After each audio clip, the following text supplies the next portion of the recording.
மகாபந்தா மகாபந்தா எப்படி பண்ணுறதுன்னு இன்றைக்கி பார்க்கலாம். 3 விதமான பந்தங்கள் சேர்ந்தது மகாபந்தா.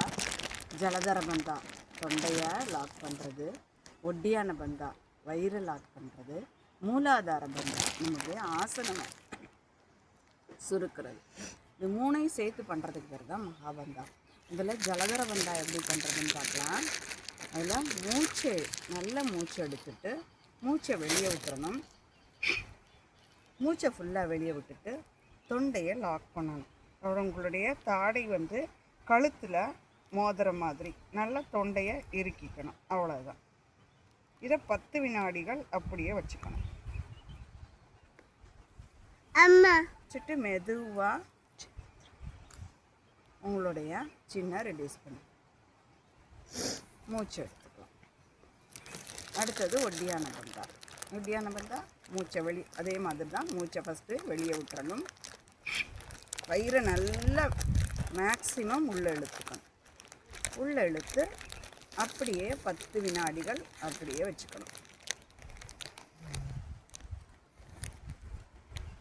வச்சுட்டு பொறுமையாக மூச்சு எடுத்து வயிறை ரிலீஸ் பண்ணிக்கணும். 3வது மூலாதாரம்.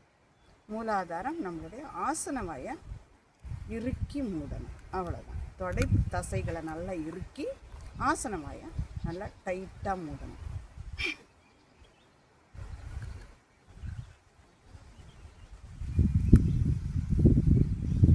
அது 10 வினாடிகள் வச்சுருந்துட்டு அப்படியே ரிலீஸ். இது 3ஐயும் சேர்த்து செய்கிறதுக்கு பேர் தான் மகாபந்தா.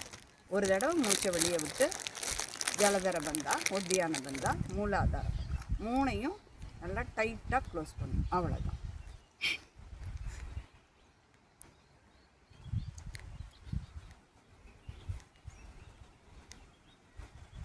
இதுவும் 10 வினாடிகள் அப்படியே வச்சுருந்துட்டு மெதுவாக ஒன்றொன்றையாக ரிலீஸ் பண்ணணும். சரி, இந்த மூலாதார பந்தா பண்ணுறதுனால நம்மளுடைய மொத்தமாக மகாபந்தா பண்ணுறதுனால நம்மளுடைய சக்தி நல்ல பெருகும். மூலாதாரம் அப்படின்றது நம்மளுடைய எனர்ஜி பேங்க். அங்கேருந்து நம்மளுடைய பிராணசக்தி அனைத்து சக்திகளும் சேமித்து வைக்கப்படுற இடம். நீங்கள் இந்த மூலாதார பந்தா மட்டும் அடிக்கடி பண்ணிக்கிட்டே இருந்தோம் அப்படின்னா வயசான பிறகு கூட நடக்கிறதுல நம்மளுக்கு சிரமம் வராது. ஏன்னு கேட்டால் அடிவயிறு தொடைப்பகுதி 2ஐயும் இணைக்கிற இடத்துல இருக்கிற தசைகளும் நரம்புகளும் நல்லா பலப்படும். அப்போ உங்களுக்கு மூளை கொடுக்குற அந்த ஆர்டரை கால் சரிவர எடுத்து செய்யும். எந்த நாளும் உங்களுக்கு காலுக்கு பிரச்சனையே வராது.